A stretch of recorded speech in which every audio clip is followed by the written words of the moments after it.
Feel so bad as a 3000 GT owner because this car's been sitting for quite some time. It's just filled, hopefully you guys can kind of see it's filled with spider webs throughout the whole underside.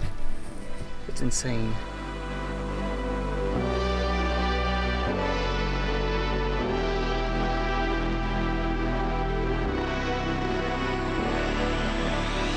Well, this is my abandoned 1998 Mitsubishi 3000 GT VR4. It's been sitting for months. You could actually see the spider webs throughout the car. Having washed it, I just kind of let it sit because it was giving me a couple issues. So first of all, it has a wiring short that doesn't allow me to actually start the car. So the ECI fuse within the fuse box keeps blowing as soon as I turn on the ignition, and therefore doesn't deliver any sort of fuel to the injectors. I really don't know what's going on, and honestly I just really haven't had the time to bring this thing back to life.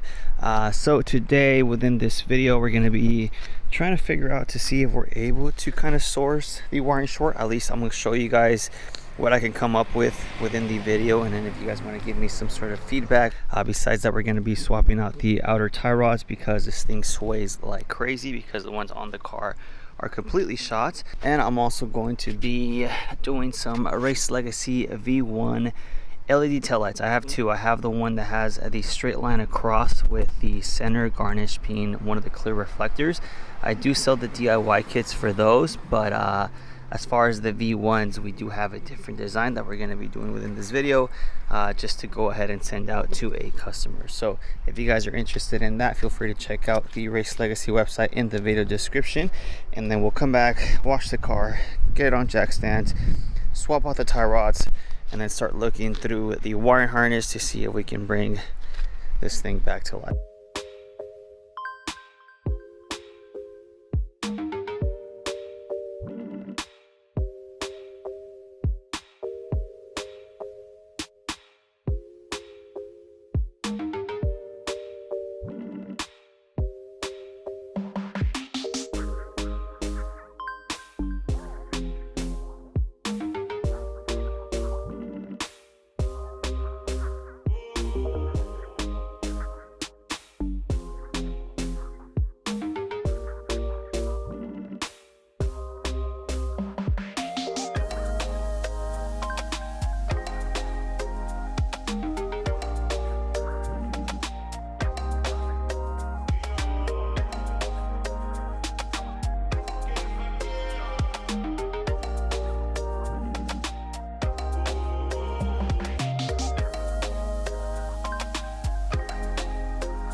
Alright, so I'm going to show you guys how much of a quick and play application these are.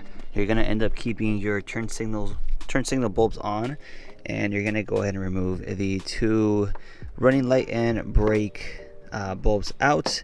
You plug in the harness, make sure the connection's good. Sometimes if the connection's a little bit iffy, it won't send power to the taillight. You guys can kind of see how bright these are, and I usually set these to the proper lighting before I send them out. So we have lowest setting 50%, 75, and then 100. So I like to keep these at 50% for running lights, so once you press on the brakes, they basically go full brightness. This is for the running / brake lights. When it comes to the turn signals, it still retains its OEM side turns here. So let's do that for this one. I'll put them on the car and I'll show you guys what they look like.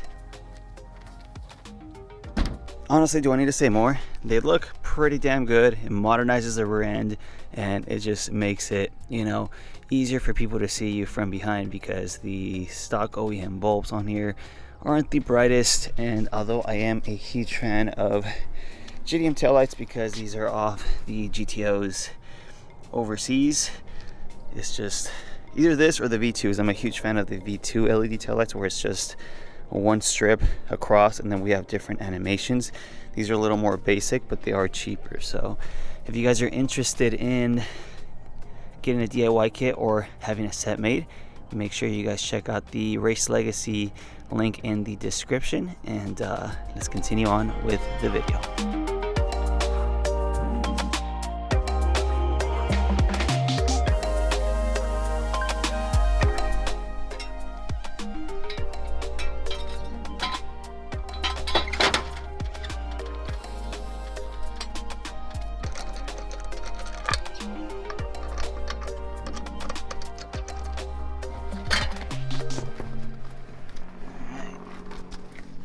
Here we have the harness. So basically this was caved inwards.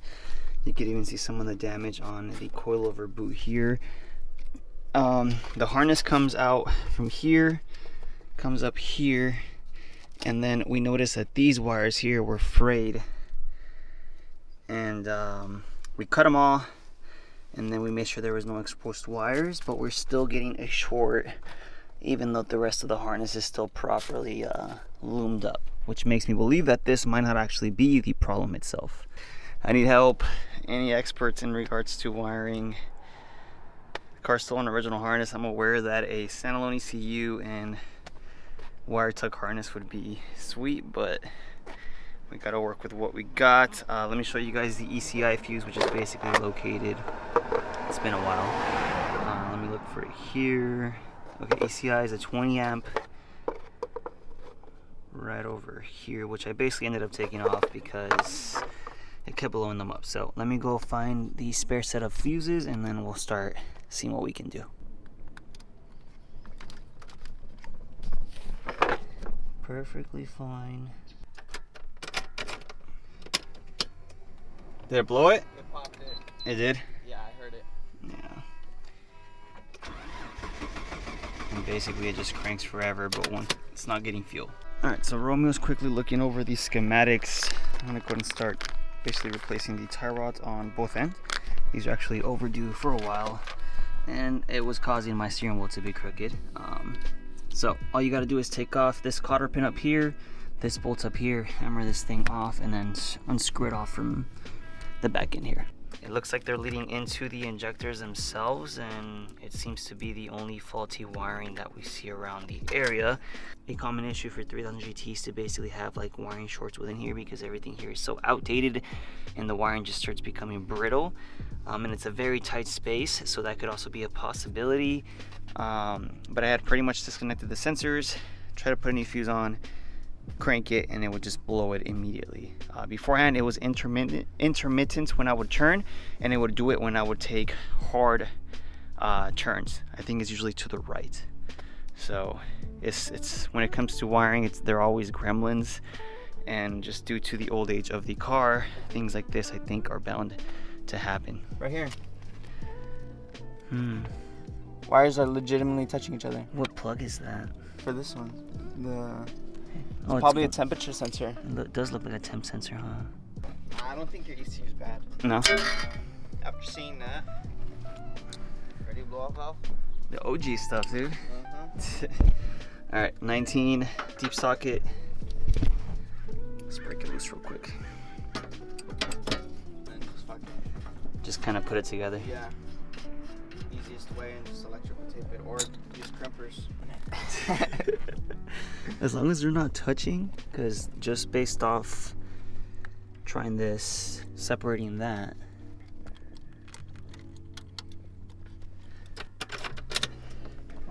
It popped? This is the part where most owners quit. That's why I feel like when it comes to anything Mitsubishi or just 90s in general, like these cars are so old, they're already considered classics, and it takes a special type of person just to have the patience to be able to go through the headaches. I feel so bad as a 3000 GT owner, because this car's been sitting for quite some time. It's just filled, hopefully you guys can kind of see it's filled with spider webs throughout the whole underside. It's insane how this car's just literally like a lawn ornament. But hopefully within this video we have it running. If not, at least we have a base, so that way we can, you know, seek advice online and see what the community has to say about it. There's another mechanic that wants to come later today. He specializes with Mitsubishis. We could always get a new wiring harness, but if we're able to avoid just doing all that, then I much rather, you know, find the actual short within it, or it might be the ECU. So this one's a 98, so it needs a special one that I think only comes in the 98, 99 models. But either way, that's also an alternative to, maybe there isn't a short, maybe it's just a faulty computer that's causing the car to blow the fuse. Again, correct me if I'm wrong, I'm no mechanic whatsoever. I'm just a car guy that likes Mitsubishis, and I ended up not getting stuck because I appreciate this car, but this is pretty much my own personal project that I'm embarking on. Now, do I see myself modifying this thing extensively? Yes, a 4G63 swap would even be nice, but then there's also the part of me that kind of wants to keep it 3000 GT, correct? And just pretty much delete a bunch of the stuff, paint the bay. I like go all out with the build, right? But that would only happen if we had a good amount of money to just be able to splurge on it. But right now, in 2025, I don't think for a lot of people it is a good idea to be spending money on cars. So I have been a little bit tighter when it comes to just buying stuff and being a little bit smarter with my money. But at least getting it running and just being able to drive it as is, even though it's not, you know, the completed vision yet, is still part of the process that we should be enjoying, because at the end of the day, these are cars, they're meant to be driven, and I hope you drive, you know, yours out this week if it's running, you know. Traiga el este para soldar el ABS. No puede ir un solo lado y luego lo tuve nomás con una. And then I got lucky with the turbo. Yeah. Dicen que los hacen a veces así, but there you go. Yeah.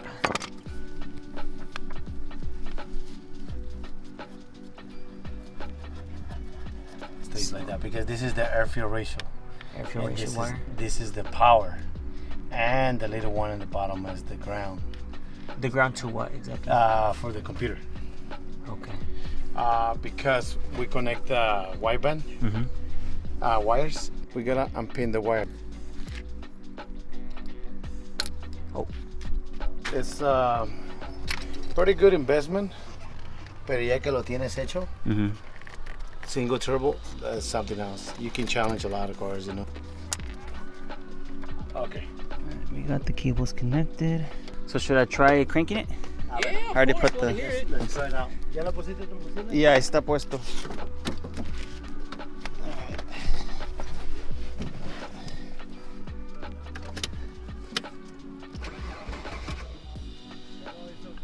It blew it. Damn.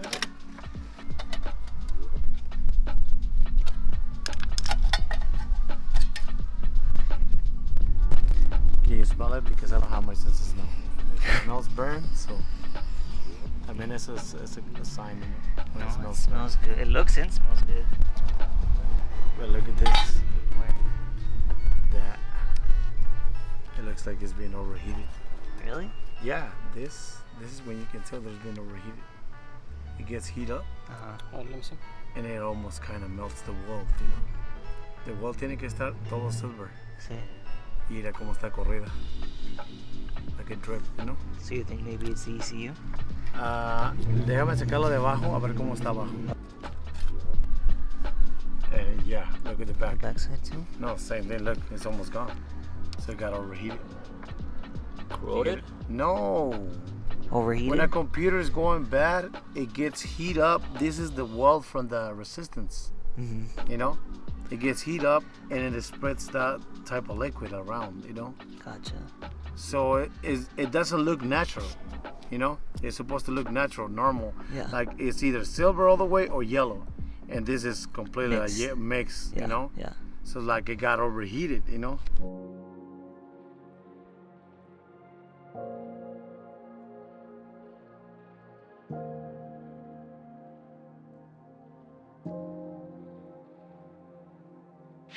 We basically disconnected the ECU, and once I did that, I put a new fuse on there, turned the ignition on, and it didn't pop it. So what we can do now is start plugging the harness individually as far as the 3 different plugs and see where we're getting the short from once we plug it in. And then I also had my buddy Ian tell me to disconnect the MFI relay, which based off my research, I think it's this guy right here. So we're gonna go ahead and unplug these two, test some things out, and at least, you know, we have it for reference in regards to, you know, anyone trying to figure out this problem. It's quite tedious, and I'm just trying to work out my options before I have to go and leave it at a shop or something for them to kind of figure it out for me, and that would indicate towing the car. So also excuse my, so these are these nose strips that basically, because I have like a collapsed septum, so I can't really breathe, especially at night. I slept with these for like the first time in my life last night, and I swear I had the best sleep ever because I could actually breathe through my nose, and there's like so much air coming in. So I think I'm gonna start using these a little bit more. I saw them like on TikTok, and I was like, that literally solves my problem that I've been having my whole life. So besides the fact, let's go ahead and connect the ECU, disconnect the MFI relay, put in a fuse, crank it, and see if it blows it. I'm talking too much. So I hooked up the second plug and it blew it. So I went ahead and plugged in the other side and disconnected the one that was blowing the fuse, and we're not blowing the fuse anymore. So that's indicating that wherever the short is, it's coming from this set of wires here. Alright, so I also went ahead and tested the MFI relay. It was fine. I'm just getting the indication that it's based off the second plug here. I looked through the wires, took off the tape, everything looked fine. And then it seems loomed up behind the radio. So I'm lost here, guys. Give me some advice, and I'll keep you guys updated as soon as I figure something out. So like, comment, subscribe, and I'll see you on the next one.